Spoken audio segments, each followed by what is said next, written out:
આજરોજ મળેલ સ્થાયી સમિતિની બેઠકમાં નિયત કરેલા ભાવે મેટ્રો વેસ્ટ હેન્ડલિંગ ડ્રેનેજ સફાઈ માટે રિસાયકલિંગ સિસ્ટમ 6 વર્ષ માટે લેવાની જે દરખાસ્ત આપવામાં આવી છે તેને પરત કરવાની માંગ વિપક્ષના નેતા અમી રાવત દ્વારા કરવામાં આવી છે.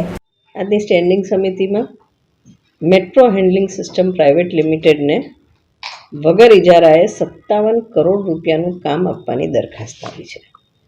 સૌપ્રથમ તો સીવીસીની ગાઈડલાઇન પ્રમાણે આવી રીતે વગર ટેન્ડરે આવો ઇજારો આપવાની કોઈ સંભાવના જ નથી.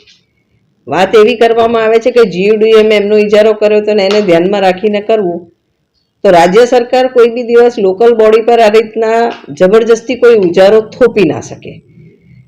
હવે વાત કરીએ રિસાયકલિંગ સિસ્ટમ, જે કામ છે ચેચીસ રિસાયકલિંગ સિસ્ટમનું છે. એમાં શું થાય, બેઝિકલી જે ડ્રેનેજ લાઇનની સફાઈ કરાતી હોય એમાં જે પાણી જેટિંગમાં વાપરતા હોય એ પાણી રિસાયકલ થઈને ફરી એમાં વપરાય. હવે વડોદરા શહેરમાં દિવસમાં જેટિંગ મશીન કેટલી જગ્યાએ જતા હશે ને જેટિંગમાં કેટલું પાણી વપરાતું હશે, એની અગેન્સ્ટ લાખો લીટર પાણી લાઇન લોસમાં જાય છે. 25% શહેરનું પાણી લાઇન લોસમાં જાય છે. ત્યારે આ 57 કરોડ જૂની લાઇન જ્યાંથી આ લાઇન લોસ થાય છે એ બદલવામાં વાપરમાં આવે તો કદાચ વધારે પાણી બચશે. બાકી જેટિંગ મશીન્સ તો આપણી પાસે છે જ. તો બેઝિકલી આ કામની જરૂર શું છે? આ રીતે વગર ટેન્ડરે કેમ આપવું પડે છે, સીવીસીની ગાઈડલાઇન વિરુદ્ધ કેમ આપવું પડે છે, આ બાબતે અમે વિરોધ કરતા પત્ર લખ્યો છે ને આ કામ પરત કરવાની માંગણી કરી છે. બીજા એંગલથી જોઈએ કે રિસાયકલિંગ સિસ્ટમ વાળું આપણે આ જરૂર હોય તો આનું એક મશીન લગભગ 5 કરોડ રૂપિયાનું આવે છે.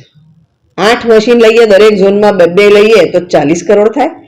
અને મેન્ટેનન્સના તમે 5 વર્ષના હોય ને એમ તો હશે એનું ઓપરેટરને બધો પગાર ગણીએ તો બીજા 5 કરોડ. તો બી આનાથી ઓછી કિંમતમાં પોતાના મશીન વસી જાય પછી બી આ કામ થાય એવું છે. ઇન દેટ કેસ આ કામ કોઈ બી સંજોગમાં મંજૂર થવું જોઈએ નહીં, ને તો અમને કોર્ટમાં જવાની ફરજ પડશે. આ બાબતે અમે સ્થાયી સમિતિ ચેરમેનને પત્ર લખ્યો છે.